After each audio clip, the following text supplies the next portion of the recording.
नमस्कार दोस्तों, CA centre में मैं आपका स्वागत करता हूं। करंट अफेयर्स लेकर के आए हैं। इसमें देखते हैं कौन कौन सी इंपॉर्टेंट है पॉइंट है, उसका हेडलाइन हम देखने की कोशिश करते हैं और इसका क्वेश्चन का नेचर देखेंगे और इनमें से कौन सी वीडियो हम टू द पॉइंट में फॉर्मेट करेंगे। सबसे पहले हम देखते हैं कि कौन सा वीडियो हम टू द पॉइंट में इससे निकाल करके बनाएंगे।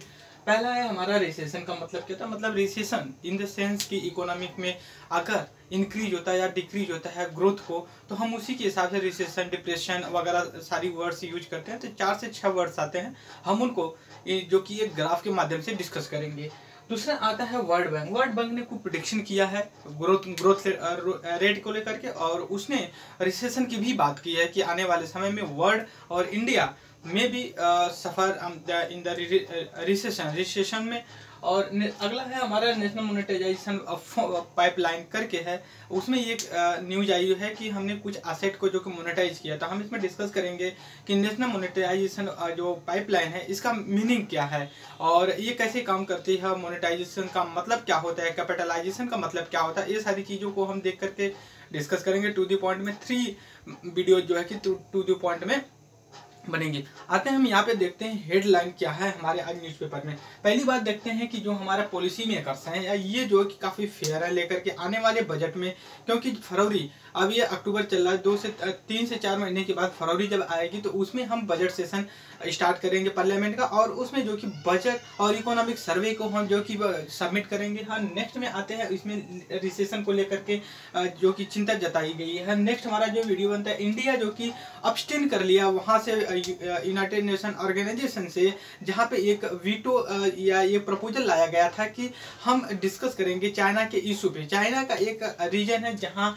उस रीजन का नाम है जिनजियान रीजन है। वहाँ पे एक मुस्लिम कम्युनिटी रहती है जिसका नाम है यहूर एक मुस्लिम मिनॉरिटी कम्युनिटी है जो कि चाइना के रीजन में रहती है, जिसको रीजन को जिनजियान बोलते हैं। अगर आप चाइना का मैप देखें, जो कश्मीर का पार्ट पड़ता है और जो अफगानिस्तान और सेंट्रल एशिया का पार्ट पड़ता है, उसी मतलब नॉर्थ वेस्ट या फिर साउथ वेस्ट रीजन में जो कि जिनजिया रीजन पड़ता है, वहाँ पे ये जो कि कम्युनिटी है, इनकी ह्यूमन राइट्स को लेकर के एक प्रपोजल लाया गया था यूनाइटेड नेशन ऑर्गेनाइजेशन में। बट इंडिया वहाँ से अब्सटेन, हालांकि ऐसा नहीं कि जितने मेंबर्स हैं सभी उनमें से बस इंडिया नहीं, कि बहुत से ऐसे कंट्री हैं जो कि वहाँ से अपने को अब्सटेन करें। अब्सटेन के इन द सेंस कि उसमें पार्टिसिपेशन और वोटिंग से अपने आप को बाहर रख लिया है, वोटिंग नहीं दिया है। नेक्स्ट आते हैं ऑफिशियल द न्यूजीलैंड। अब देखिए कि अभी फर्स्ट टाइम जो है कि external minister mister Jaishankar sir ने अभी विजिट किया है न्यूजीलैंड को। आपको पता होना चाहिए लोकेशन कहाँ है उसका पहले,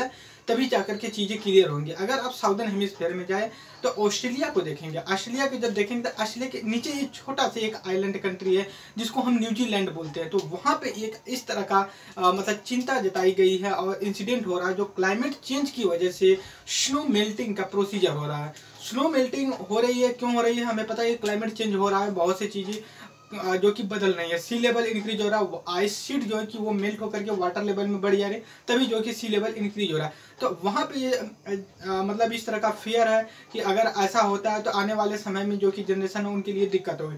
तो वहाँ पे कुछ रीजन्स है, तो हम रीजन्स की बात कर लेते हैं। उस रीजन का नाम है, जैसे मान लिया टूरो एक रीजन है। कहाँ पे, इसकी एरिया में एक टूरो रीजन है। वहाँ की जो आइस शीट है, जैसे मान लीजिए कि इंडिया में जम्मू कश्मीर लद्दाख, वहाँ में आइस शीट होती है। तो इसी के कुछ प्लेस में देख लीजिए न्यूजीलैंड और इसका ही रीजन एंड टूरो जो है कि वहाँ पे प्लेस है उसके लिए।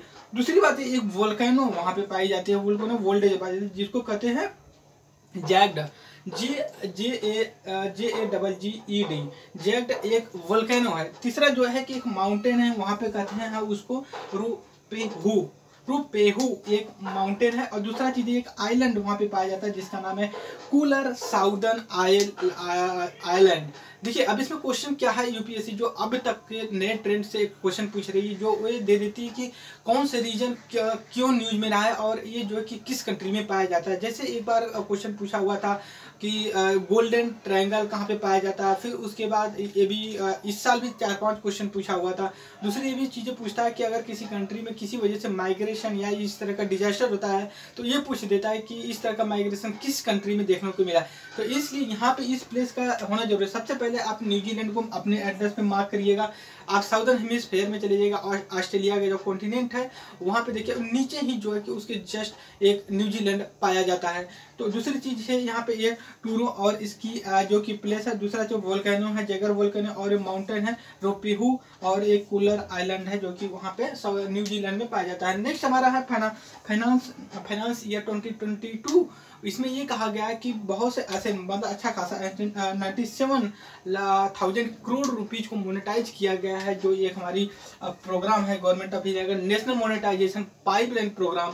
तो इसके माध्यम से जो कि गवर्नमेंट ऑफ इंडिया ने कुछ चीज़ों को मोनेटाइजेशन करके अपना कंसंट्रेट किया है और उसका उस असेट का जो है कि सोशल वेलफेयर स्कीम में इन्वेस्ट करेंगे और डेवलपमेंट में काम आएगा। नेक्स्ट अगला चीज़ है अपॉइंटमेंट एम्बोर्समेंट बाय अप्रैल 21 में आरबीआई ने कहा है जो इतने भी मतलब रेटिंग इन्फो कंपनी है उनको ये कहा है कि आप अपने अंदर एक जो कि एम्बोर्समेंट का अपॉइंटमेंट करिए। देखिए एम्बोर्समेंट जो ये है यहाँ पे आप वर्ड देख सकते हैं। एम्बोर्समेंट इसका ये मतलब होता है कि आपके अंदर ही एक ऐसा कोर्ट होगा कि जो आपके इंटरनल इशू को जो कि सॉल्व करेगा। जैसे मान लीजिए कि वुमेन हरासमेंट एक्सप्लॉयटेशन है या फिर एम्प्लॉय एक्सप्लॉयटेशन जैसी कुछ चीज़ें हैं तो आप वहाँ पे कंप्लेन करेंगे तो उससे क्या होगा कि वो केसेस को देखेंगे और केस कोर्ट में जाने की बजाय कि इंटरनल मैटर में ही सॉल्व होगा और एक ट्रांसपेरेंट मैनर से होगा। आरबीआई ने ऐसा जो है कि कॉर्पोरेट सेक्टर में और जो है कि बैंकिंग सेक्टर में बहुत अच्छा इनिशिएटिव लिया है। हम ओम्बुड्समैन को भी एक चौथे पॉइंट में कर सकते हैं। इसको चौथे पॉइंट में हम दूसरे पॉइंट में डिस्कस करेंगे। नेक्स्ट आता है जो वर्ल्ड बैंक है। वर्ल्ड बैंक भी जो कि इस तरह का जो ग्रोथ रेट है उसको जो है कट डाउन कर दिया मतलब कम कर दिया। जो पहले प्रिडिक्शन किया था सपोज करिए कि आज से 4 महीने पहले उसने प्रिडिक्शन किया था कि इकोनॉमी इंडिया की और वर्ल्ड की हो सकता है मोर देन 10% हो, लेकिन अभी उसने प्रिडिक्ट कर दिया कि नहीं 10% या 6.5% रहेगी। तो इसका ये मतलब हो गया कि जो ये भी कहीं ना कहीं रिसेशन और इकोनॉमिक अनस्टेबिलिटी की वजह से फियर में डर में इस वजह से जो कि कर रहा था। ये जो इस समय इकोनॉमी का ये इस समय क्राइसिस चल रही है ये बहुत समय के बाद 10 से 15 साल के बाद देखने को मिला था। लास्ट हमने 2008-9 में इससे क्राइसिस के बारे में देखा था, लेकिन इस बार का जो इन्फ्लेशन रिसेशन जैसी चीज़ें सुनने को मिल रही है वर्ल्ड लेवल पे मिल रही है। जैसे लोग कहते हैं कि इंडिया का जो कि रुपीज है डॉलर की तुलना में सबसे कमजोर होगा, लेकिन एक बात उधर और भी है कि जो एक लिबरल हमारी इंटेलेक्चुअल है वो कहती है कि नहीं ऐसा नहीं है कि इंडिया का ही ये डिप्रिसिएट हो रहा है, जो कि रुपी वर्ल्ड की भी जो कि करेंसी डॉलर की कंपैरिजन में इरोड हो रही हैं वीक हो रही हैं। और इंडिया का अब तक का हाईएस्ट 81 पॉइंट समथिंग पर डॉलर है। और डॉलर का इतना स्ट्रांग होना रीजन क्या है उसका आप जब वर्ल्ड इकोनॉमिक में पढ़ेंगे पॉलिटिकल इकोनॉमिक तो उसमें और आपको अच्छे से समझ में आएगी। लेकिन यहाँ पे इतना दूसरी बात यह है कि यूक्रेन यूनाइटेड किंगडम ब्रिटेन में ये हालत है कि वहाँ पे एनर्जी क्राइसिस होने वाली है, बहुत सी चीज़ें हुई। तो और दूसरी चीज़ वहाँ पे जो नए प्राइम मिनिस्टर बने उनके लिए बहुत से चैलेंजेस है। उन्होंने ये कहा कि सबसे बड़ा हमने जो मिस्टेक किया वो ब्रेग्जिट से निकल करके हमने किया और इसका कहीं ना कहीं जो कि ब्रिटेन की इकोनॉमिक पे हम अब देख रहे हैं। ब्रेग्जिट क्या है उसमें हम बाद में डिस्कस करेंगे कभी न्यूज में आया तो।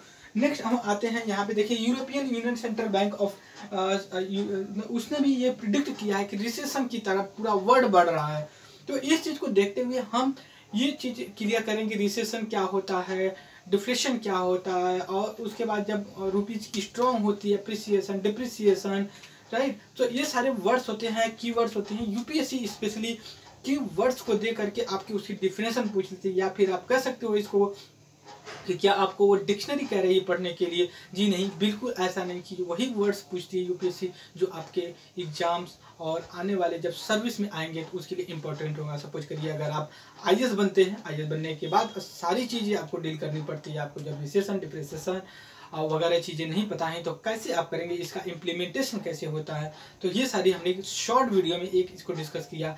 आप हम टू द पॉइंट में डिस्कस करेंगे जो जो टॉपिक उसको देख लेते हैं।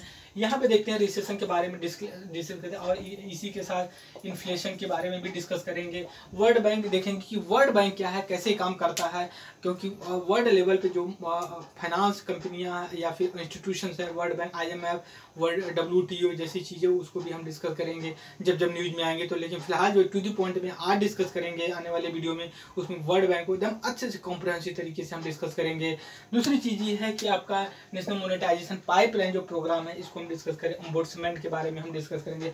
सो इस वीडियो में बस नहीं, thank you very much discussion.